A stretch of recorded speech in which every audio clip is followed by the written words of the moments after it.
What happens when you disappear from the internet for a whole month? No scrolling, no notifications, no likes, no messages, just silence. I quit all social media, Instagram, TikTok, YouTube, everything, for 30 days. No posts, no reels, no DMs, just me, my thoughts, and time. I wanted to know what would happen to my brain and my life. At first, I thought it would be easy. Just delete the apps, right? But within hours, I realized something really strange. My hands kept reaching for my phone again and again, even when there was nothing to check, no new messages, no new likes. I wasn't in control anymore. My mind was running on autopilot. And honestly, that scared me. So why did I even do this? I was tired of wasting time. Tired of comparing myself to people I don't even know. Tired of feeling anxious every time my phone buzzed.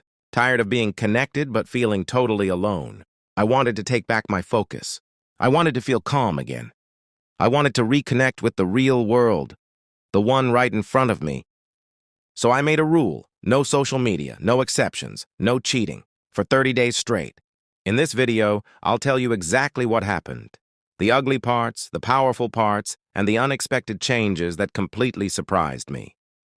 You'll see what it's like to break an addiction most people don't even realize they have. If you've ever felt addicted to your phone or wondered what life would be like without all the noise, stick with me, because the next 30 days might just change the way you look at your entire life. Section 2. Why I did it. A few months ago, I started noticing something weird about myself. Every free moment, in bed, waiting in line, even in the middle of conversations, I'd reach for my phone.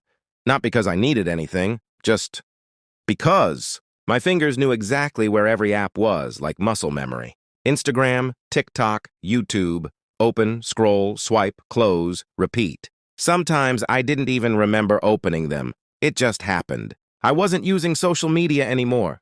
It was using me. At first, I laughed it off. Everyone's on their phone, right? It's normal, just a part of modern life. But deep down, I started feeling off. My brain felt foggy. I couldn't focus like I used to. I'd start a task and instantly switch to something else. My sleep was getting worse. And worst of all, I felt disconnected from everything around me. I'd spend hours watching strangers live their lives, while mine just kept passing by unnoticed. It hit me one evening while I was eating dinner alone. I had my phone in one hand, a spoon in the other. I wasn't even tasting my food. I was just consuming. Content, calories, time, all in one go. I started thinking, what if I gave all that time, all those hours, us back to myself? What if I stopped watching and started living again? The idea scared me, and that's how I knew I had to try. But it wasn't just about time. It was about mental health, too. Studies show that people who spend more time on social media feel more anxious, more lonely, more depressed. Even though they're connected, they feel isolated. I was beginning to feel the same. Scrolling through highlight reels of other people's lives made me feel like I wasn't enough, like I was falling behind, like I had to catch up to some imaginary standard that didn't even exist. I'd compare my ordinary moments to someone else's perfect ones, their vacations, their relationships, their success, and every time I felt smaller. That's not how I wanted to live. I wanted my confidence back. I wanted to stop needing validation from strangers. I wanted to break the cycle before it became my identity. So I decided to run an experiment. What happens when you take away all the noise? When there's no one to compare to? No algorithm deciding what you see? No endless scroll to fill the silence? I wanted to be bored again.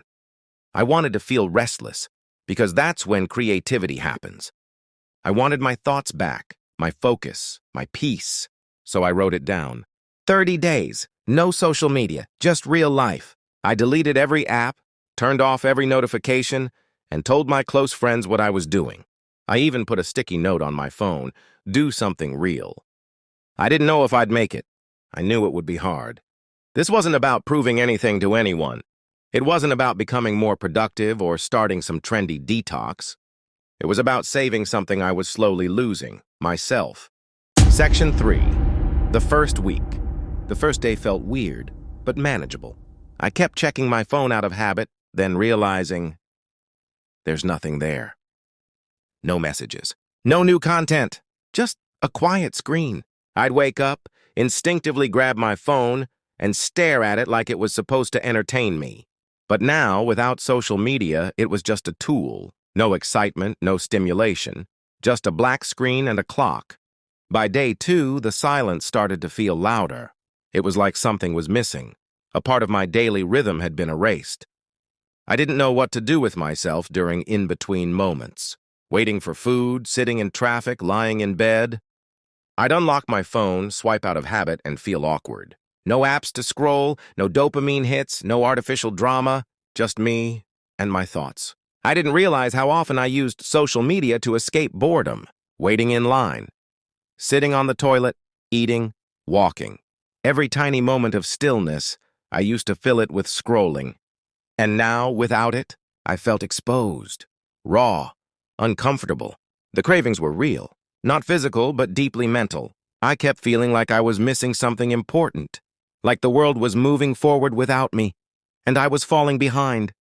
I kept thinking, what if I miss a trend? What if people forget about me? What if something huge happens and I'm the last to know? That fear is real. It has a name, FOMO, the fear of missing out. And it hit hard during the first week. I didn't want to admit it, but part of me was addicted to the chaos, to the likes, the updates, the noise. Even when it overwhelmed me, it still gave me something to focus on.